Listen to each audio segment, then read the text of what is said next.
When I just finished college, I was living in a one-bedroom townhouse split. I met a guy on Plenty of Fish, and at that time, I wasn't exactly smart about my online digital footprint. Not like I've really changed, but at least now I'm not as ridiculous. Anyways, he seemed like a decent guy. He was really good looking, said he had a good job, nice teeth, don't judge me, and looked like he cared about his personal health. All things I would typically look for in a guy. I'm not a shallow human, but I like to be presentable, and if I'm with someone, I would like them to care about being presentable in a business environment also. After about a week of chatting online, we agreed to meet. We met at a restaurant downtown, which was really far from where I lived. When I got there, I noticed him standing at the door. We sat down to eat, and the evening went great. At the end of the date, we said bye, and I got into my car and began to drive away. I realized right away that he was following me. Because of the distance to my house, I was immediately scared because it's a big city. Maybe he'll turn off the freeway. But he didn't. My exit was coming up and I decided not to take it. I kept driving. I circled the entire city on the freeway and he stayed right behind me. I was starting to panic a bit, so I decided to go to my friend's house instead of mine, and when I pulled out the exit, I noticed he didn't. So I had a little bit of a moment of breath and decided, okay, screw it, I'll just go home. I took the off-ramp back onto the freeway and began going back to my exit. I got home and showered and was getting ready for bed and started feeling dumb because I was like, was that really him? Am I overreacting? Do I ask him if he was following me? Like just a number of things were racing through my overactive imagination. Or so I thought. I decided I was going to message him and just say, I had a good time tonight. And when I started typing, all of a sudden a message came through to my phone of a picture of my car outside my house. I nearly died. My heart jumped out of my chest. I started shaking. I didn't know what to say, and he texts me and says, I didn't know you lived across the street from me. I've met my neighbors, and not once have I ever met him. There's a huge apartment complex catty-corner to my townhouse, so maybe that's where he lived. I didn't know. I popped up and went to look outside, and there he was, just standing there outside like he was waiting for me. I opened the door, and he asked if he could come in and if I wanted to still hang out. I told him I was exhausted and I'd rather just crash as it had been a long day. The next morning I woke up to go to work and my windshield had been smashed. My car was keyed. My back two tires were slashed. And as I was noticing the damage to my vehicle, the guy comes out of his car with 2 coffees and is like, oh, I thought I surprised you with the morning coffee. Again, I'm completely freaked out and frozen. I come to and call the cops and reported the damage to my vehicle. This guy offered to drive me and something in my gut was just like, do not get in that car. I called my boss, told him the situation and explained I wasn't going to be there until after the police came. This guy just hung out the whole time, by the way. When the police finally got there, this guy was acting really suspicious. He walked away and was like hiding on the other side of his car. I filed the report, and the police basically said, hope you have insurance, and were on their way to leave. They pulled around the corner and all I heard was the siren on the cops' lights turn on, and the cop screamed, freeze, put your hands in the air and get down on your knees. I look, and the cop has his freaking gun drawn at this guy, and this dude's on the ground actually getting arrested. I spoke with the cop after he got into the back, and he explained that someone recognized him and that he was wanted for stalking, breach of probation, assault with a deadly weapon, fraud, and aggravated assault. I was completely shook. It took me a couple of days to get over the hypothetical situation that could have happened. About a week later, I was on my way out the door to work, and guess who was sitting in my driveway? We live in Canada, so essentially you're released on conditions until you go to jail. I told him I was late for work and that I'd call him when I was done. I never went to work that day. I went and found a new apartment on another area of the city. I also changed my phone number and hired my friend's husband and his friends to go pack my apartment up and move it to their place for a month and then move it to my new place because I was so scared this dude would follow them while moving. And that's my horror story of the first time I used plenty of fish.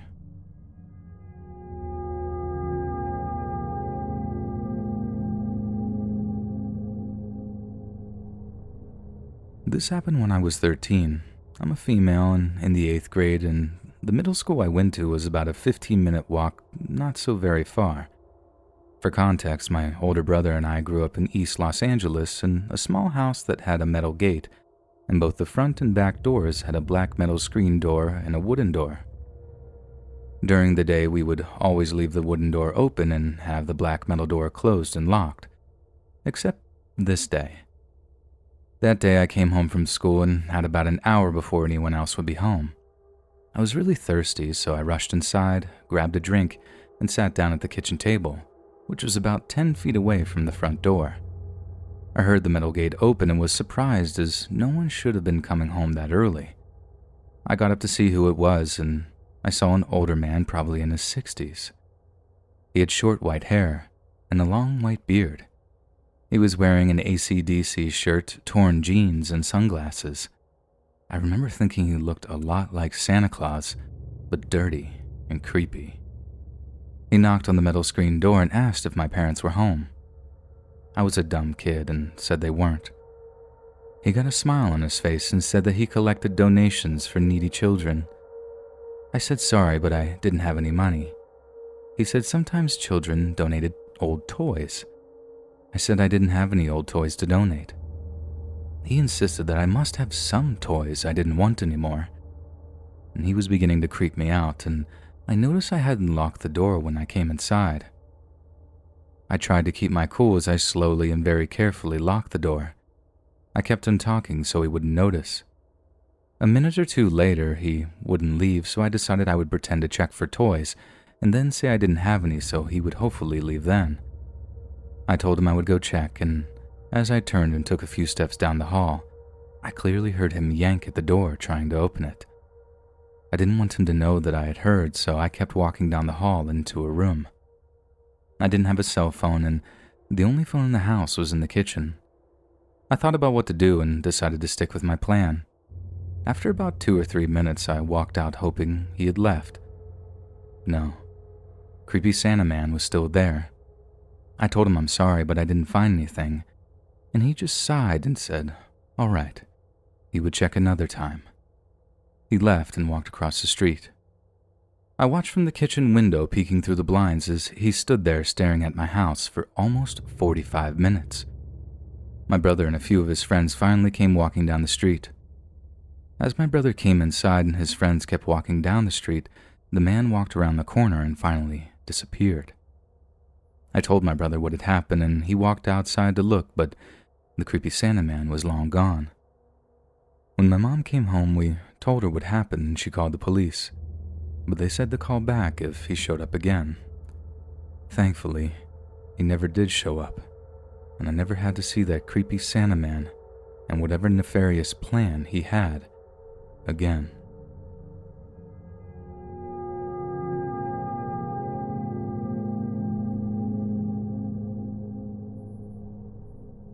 This happened 15 years ago when I had just come home from college on winter break.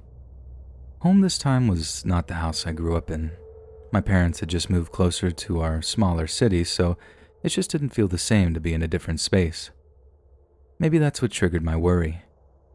In my family, I'm always the one thinking of worst-case scenarios, generally distrustful and mostly seeming like the annoying worrywart. Call it what you will, but it's also the gift of fear, am I right? One cold night, my parents had gone to bed upstairs and the dog had followed suit. I thought I'd watch TV in the living room for a bit before going to sleep and settled in on the couch.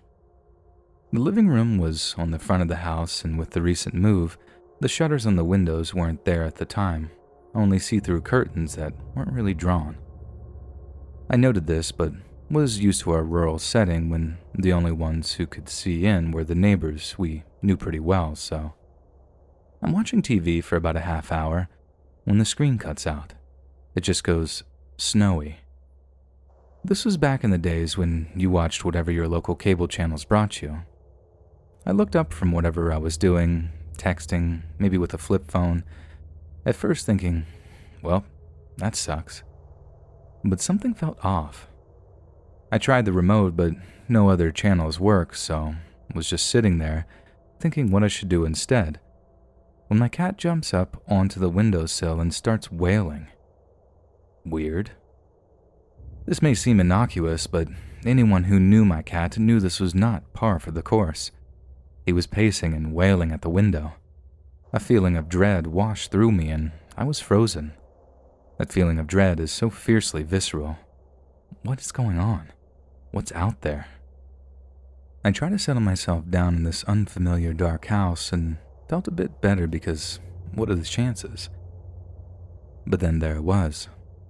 I swear on all I have that this cold waft of air blew through and that I heard the side door. I didn't realize that door was there at the time. I heard a door on the side of the house and felt cold air. I became unfrozen and I bolted. I run upstairs to wake my parents and slumbering dog and frantically tell them someone is trying to get in the house. They, I think, were annoyed. I'm a worrier, remember? Still, they get up and I think they try to placate me by looking around the house. They go checking all the rooms, including the basement, while I'm scared and exasperated. They are sleepily roaming around into dark rooms unarmed when God knows who has probably made it inside already. Well, they didn't find anything. They verbally patted me on the head and said goodnight, and I felt foolish. That is, until the next morning. I don't know what prompted my parents to call the police, but they showed up and asked me how I knew someone was out there. Well, hold up, what? I start answering, well, the cat was meowing a lot on that windowsill, and my voice trailed off, waiting for the reaction I usually get, which I got. The cop smirks. Cat, huh? Okay, bro, get on with it. He goes on to say that someone cut the cable wires on the side of the house. That either the someone or someones thought they were disarming some alarm, or they saw me sitting while watching TV and wanted to mess with me. And the side door. Muddy grounds gave us the ability to see the fresh tracks right up to it. It didn't look like it had been fooled with, but I know what I heard, whatever it was. I knew it, I said to my parents. The triumphant feeling was short-lived when I started to mull over what I was so sure about had been true. True, I did know someone was out there. I also knew that I would always check that side door and take some cues from the cat, just to be safe.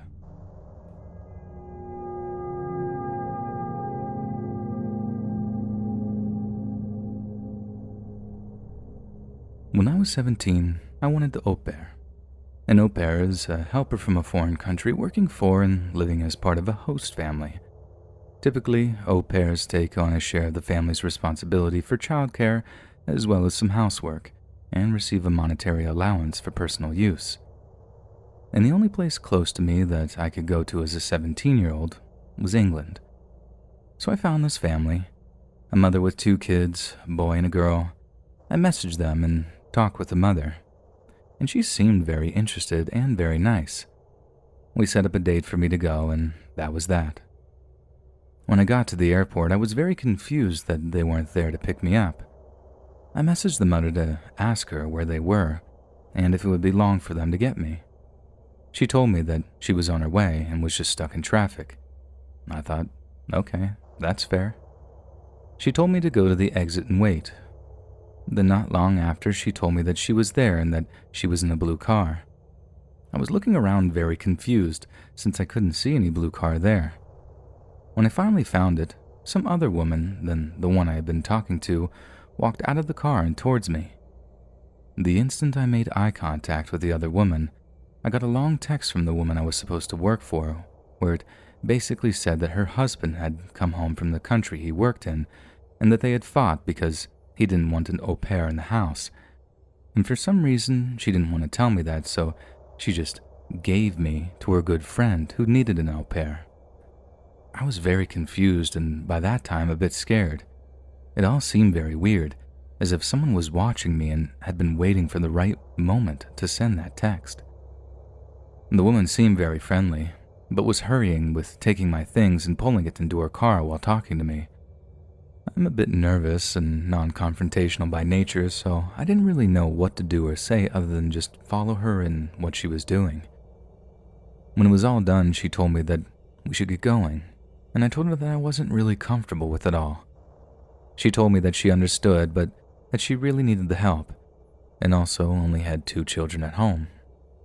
We had to move fast because of the place she was parked, so we got into the car and started driving out of the airport pickup spot.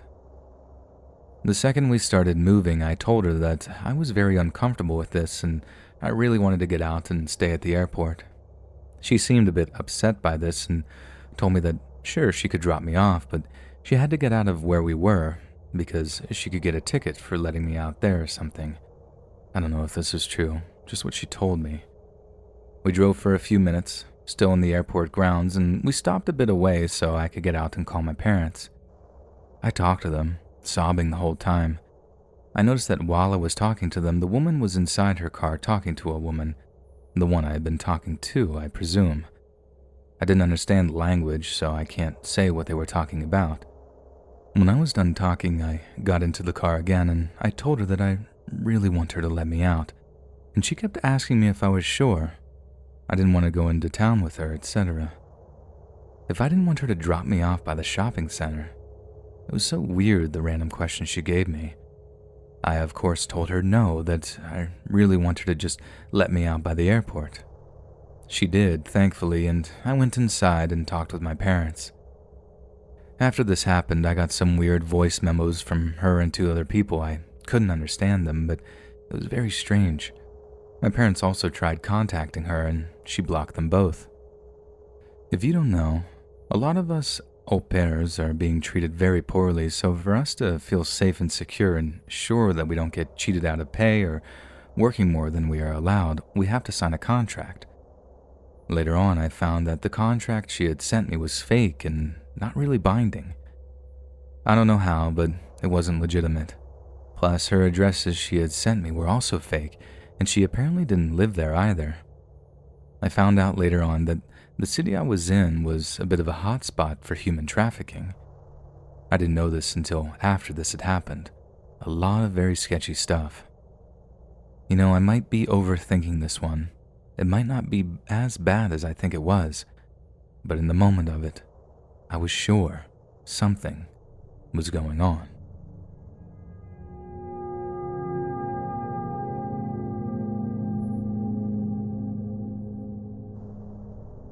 So, I'm a Pokemon Go player. I was a mild fan of the franchise as a kid, and now, in my mid-20s, I find that it allows me to get out of the house more often and do something that doesn't involve, well, my house. If you've played the game, you know that there are all these places called gymnasiums, where you can place one of your Pokemons to earn a max of 50 in-game coins per 24 hours. These coins can buy important in-game items, as well as cosmetic items, and as you may have guessed, it's quite the popular feature in the game. However, since I live in a huge European city, there are many, many players to compete with in order to secure a spot at these gyms. The reason I'm telling you all of this is to let you know why in the world would I brave the cold winter of my metropolitan city at 3 a.m. You see, it's not just that I'm stupid. It's also because I know most folk are asleep, which in turn allows me to quickly defeat all the Pokemon in a gym and place my own. I have been doing this for a few months and have been quite successful. So tonight, the routine was the same. Got dressed, got my coat, my scarf, and my black leather gloves. I went out and made my way to the first of 3 gyms in my area that I usually conquer in the game. It's actually quite fascinating to observe the people that wander the city at these hours. Well, tonight I was going to meet a special guy. I arrive at my first gym, which is in a smallish street that curves to the right for quite a stretch. I empty it and place my own Pokemon inside. Afterwards, I linger around the area, taking off a glove to scratch my hand, but overall just managing the game and looking things up. Some cars go by and that's when I see him. This guy, clearly over 180 centimeters, making his way down the street. Now, these are just my country standards, but everything about him screamed thug, ready to knife you. Sporting a black cap at night, concealing his face with a shadow. Padded black jacket with dirty blue jeans and ripped-off Timberland boots. My immediate reaction was to keep it cool and neutral and just calmly place my cell phone back in my pocket. As he went past me, he gave me this "what the F are you looking at" look, and I couldn't help but give back a small sideways glance as I put my glove back on my hand. I started walking towards the next gym, which happened to be in the same direction he was walking towards, and he, to my surprise, started speeding up. Then he pulled out his cell phone and tried to phone someone. This immediately reminded me of my girlfriend, as this is a common tactic she uses when she feels she's being followed by strangers. Whoever he tried to phone, however, did not pick up. He looks back at me, keeps walking, increasingly faster. He switches sides and starts walking in the middle of the road, effectively distancing himself further and allowing the parked cars to get between me and him, and then, abruptly, he stops. He turns around and asks, "Hey, friend, you know I can find transportation at this hour." I'm kinda weirded out and freaking out at the same time, so without even looking at him, I just said, "This hour? Only Uber." He starts walking, only when I walk past him. Then it hit me. From my perspective, he was a thug-looking dude that could have very well tried to rob me and potentially harm me. But from his perspective, I'm a 171 centimeter dude in his mid-20s that for some reason decided to pocket his phone on the moment he went past me, then gave him a sideways "what the F are you looking at" glance as I put on a black leather glove and started following him, with not a single person awake around, looking like some sort of hitman or serial killer. As anxious as I was, he must have been terrified enough to try to phone someone, or pretend to, and then initiate dialogue with a total stranger at 3 a.m., just to be sure that I wasn't some psycho about to knife him. We walked together in the same direction for almost 10 minutes after that, without looking or talking to one another. Just two awkward guys who did not want to meet one another ever again.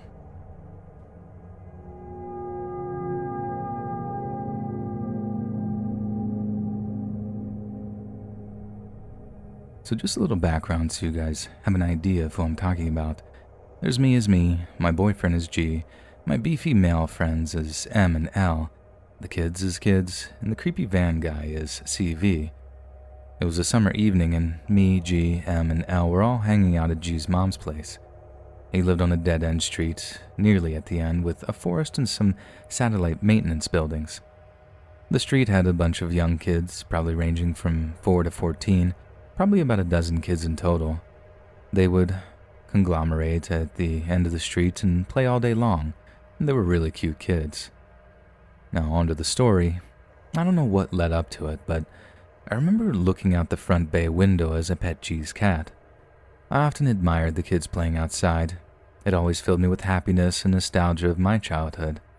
I saw them playing at the end of the street. As I'm watching these little rascals play outside, I see a creepy van pull up in front of G's house. I didn't really think anything of it. I mean, it's just a van driving. The van parks in front of G's house, facing away from the kids and end of the street. I keep watching just to be sure. I didn't remember seeing this van before. I saw two people in the front, a man and a woman. They sat there for what felt like 10 minutes before turning around and facing the kids, and this started to worry me. Going ever so slowly, the creepy van crept up to the unsuspecting children. At this point, I was scared something might not be right. I hollered downstairs to the boys and had them come up. The four of us went outside. Now G, M, and L are all large men, strong, tall, and in their 20s. Like these aren't the kind of guys you want to mess with. So we were standing at the end of the drive and hoping at this point to make the creepy van aware that there are grown men here and we won't let any shenanigans of theirs occur. But what happened next made me physically sick. The creepy van, still creeping up on the kids, has finally garnered their attention. The kids just stop and stare like deers in headlights. They're not far away at all. I can hear them talking. The kids don't know this van either. Creepy van keeps going, pushing them to the edge of the road. "We don't want your candy," the kid screams. Dear God, these people are trying to kidnap these kids, I think. My group starts walking towards the creepy van yelling, "Hey, hey," but before we could reach them, the van turns around in a driveway and pulls back out. They drive past my group slowly. They stare into our eyes and we stared right back. The van gunned it as soon as they passed us, and it had not a single license plate number on it. I ran up to the kids and asked them if the people in the van said anything. Most kids said nothing, but a few spoke up about the mysterious promise of candy, which fortunately they had all been warned against in school. I told them that they were very smart not to trust those people and that they should all go home, tell their parents immediately, and stay in for the night. Ever since then, I watch those kids like a hawk whenever I'm at G's house. Those kids are a bit older now, too. I just hope nothing like this ever happens to them again. It was hands down the freakiest potential kidnapping I've ever witnessed, personally.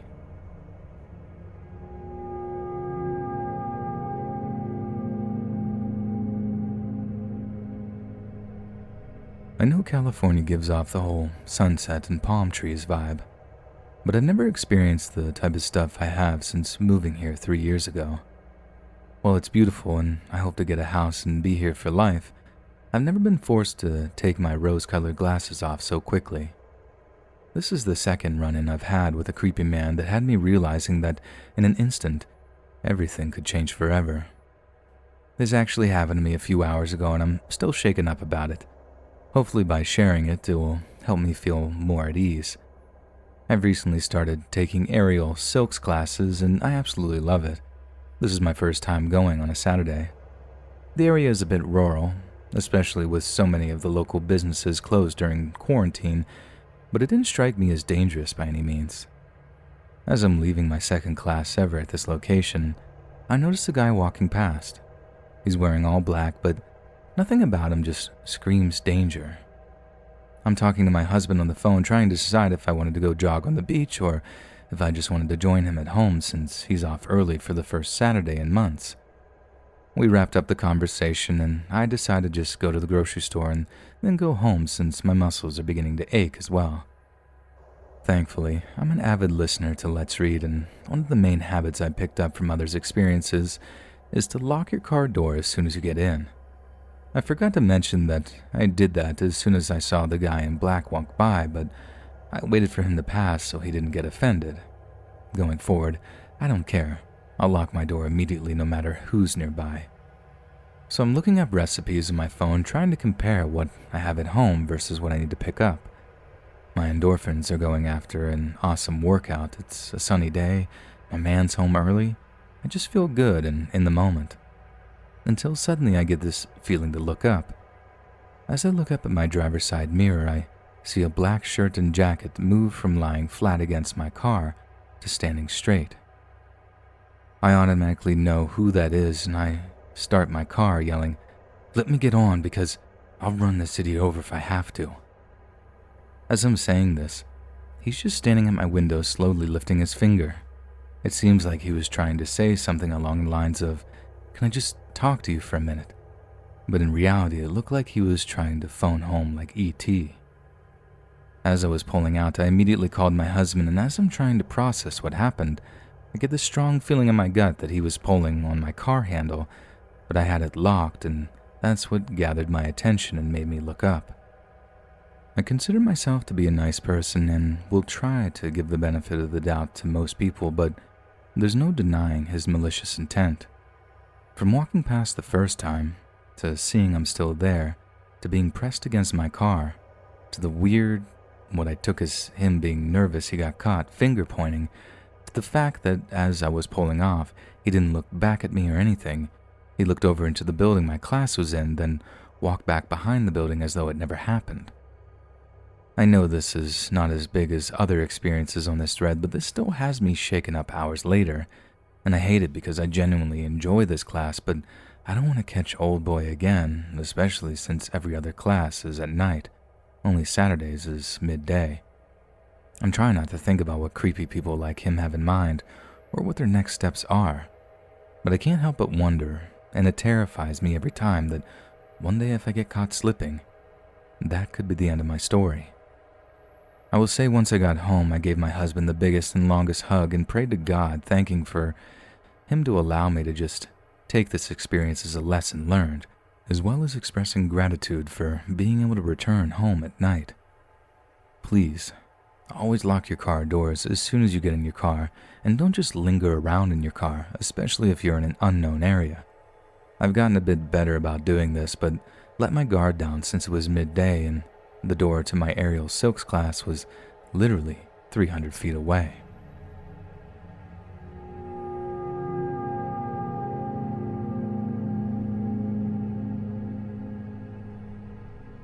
I had totally forgot about this story until my girlfriend reminded me of it a few days ago.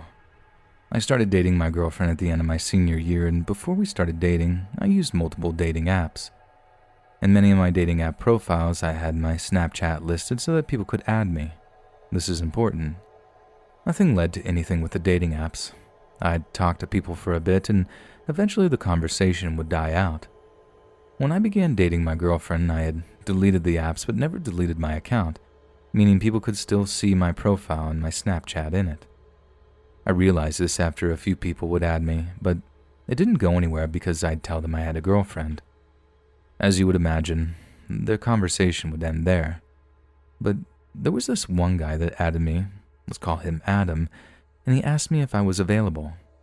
Being straight, I was used to guys adding me, so I gave him the usual response, "Sorry, I'm straight and I have a girlfriend." I expected him to leave me alone, but he didn't. At first, the message was normal. "How was your day? What did you do today?" Simple stuff like that. Being the nice guy I am, I responded because I thought this guy just wanted to be friends, and having a gay friend's fine with me. Then the message progressively got more creepier. He started asking questions about my girlfriend, and not basic questions. Questions like, "Do you guys get intimate a lot? Does she think you're good in bed?" I simply responded with, "Those are kind of personal questions. I don't feel like it's right for me to share my dating business." Adam would always apologize and not talk to me for a few days. Then he would hit me up again and ask creepy questions again. I eventually told my girlfriend about the situation, and for those who don't know, my girlfriend is super sweet, but she is also very aggressively protective over me. So she adds the guy and basically tells him that he needs to leave me alone. Unfortunately, this enraged Adam, who responded with saying that I should dump her and calling her all types of expletives. Naturally, I defended my girlfriend and blocked Adam immediately.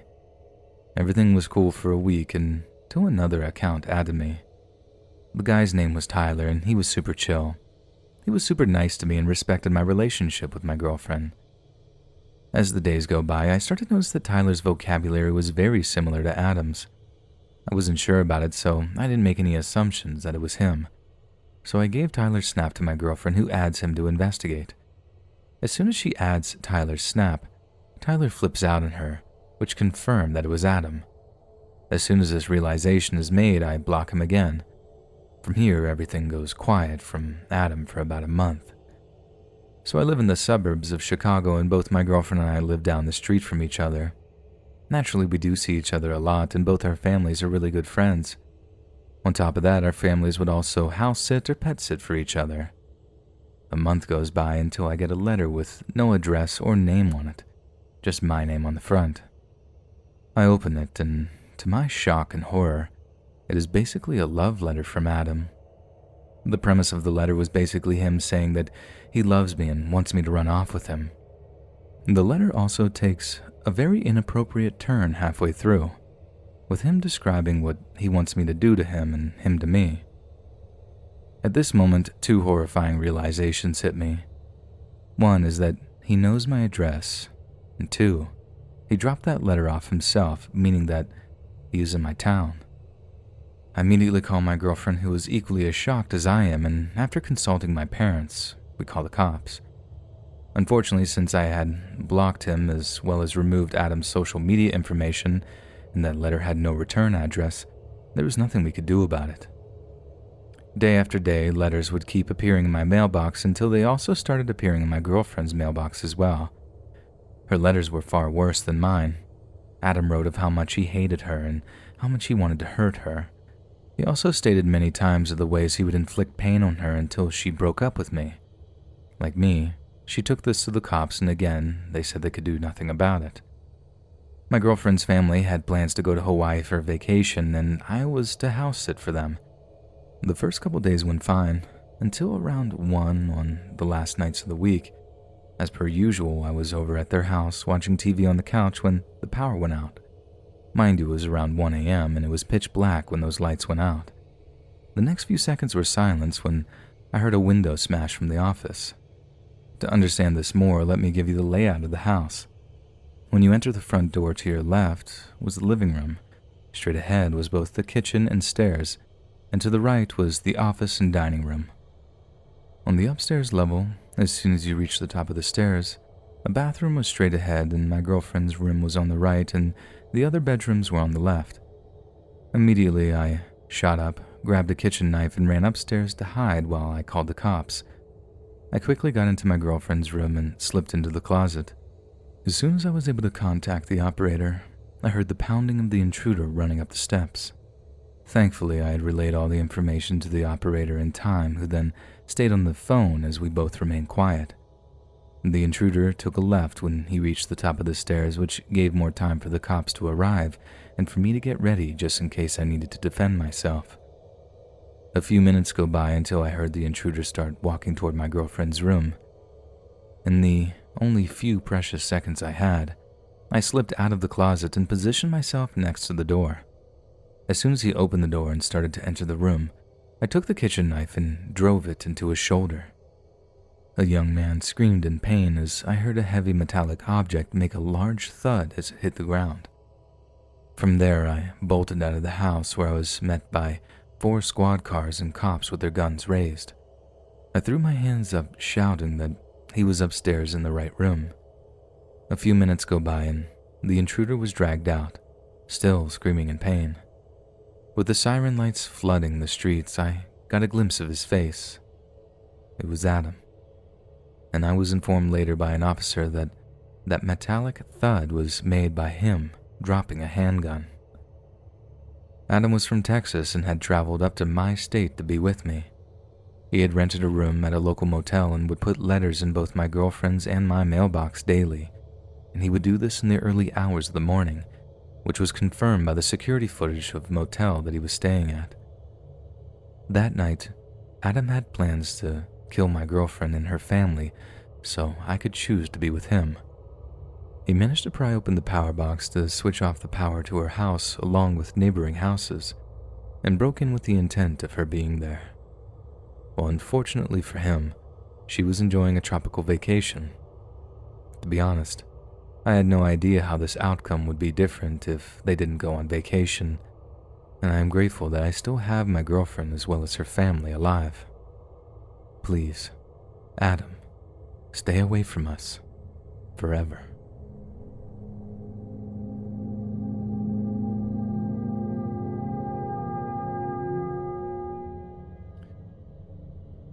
So when I was about 10, we'd recently moved into a new home in a sparsely populated rural area. We set up motion sensing lights and cameras with door alarms at every entry point. So there were a lot of stray dogs around my area, and I took to feeding them 2 to 3 times a day. My parents didn't like dogs, but let me play with them anyway. I ended up forming a close bond with this tall, big white dog who I called Ghost. He followed me on my walk to school. So one day at around 7 to 8 p.m., I was home alone since 4 p.m. until 10 p.m. I had a bag of dog biscuits and a cell phone in my hand when I walked out to put out dinner in the bowl outside my house for the stray puppies in the nearby field. I noticed a car parked exactly outside my house, a few feet down from my compound wall. Once I emptied the biscuits, I turned around to find the car pulled up next to me and the driver asking me if my parents were home. He was their friend and wanted to talk to them. I innocently replied, saying that they weren't and they'd be home soon, and asked for his name. He got out of the car and walked towards me, talking all the while. I felt nervous and walked into the main gate. This man wedged his shoe between the metal gate and said, "You're home alone, aren't you?" with a creepy smile. I was frozen with fear and made a mad dash into the main door, slamming it shut behind me. He stood outside of my yard, looking straight into my eyes with that smile. I panicked and started running around and shutting all the doors in a frenzy. I didn't have a phone and the landline hadn't been set up yet, as it was a newly constructed house, so stupid 10-year-old me thought my parents would be home soon anyway. Now, the cell phone I mentioned earlier didn't have a SIM card. I'd just been given a hand-me-down phone to play games on. I saw him get into his car and go away in a few minutes, so I relaxed and sat in my hall playing Minecraft on my PC. There was this huge glass window, a French window I guess they call it, behind where I was sitting. After another half an hour, I had that weird feeling, like someone was in the house with me. I turned around to see a creepy man standing outside the French window with a long stick and pole, looking dead straight into my eyes. I let out a scream and pressed the alarm button in the hall. The alarms went off outside the house and it seemed to trigger the weirdo at my window, and he started attempting to break the window with his stick. I was crying in fear and ran and hid under my dining room table. This creep had jumped the compound wall and would have broken the glass windows in less than 5 minutes to gain entry to the house. I shut my eyes and ears and hoped my parents would be home soon. Stupid, childish me.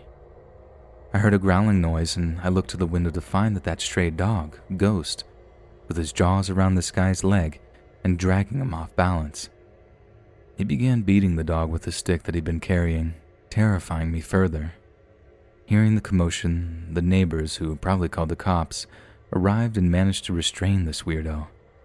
I was barely coherent at this time and refused to communicate with them, hiding under the apparent safety of my dining room table. My parents arrived at around 9 p.m. accompanied by the police, who arrived almost an hour late. They took him away, and we still don't know who or why he attempted his antics that night. I was never left alone at home after this incident, and my parents became dog lovers overnight.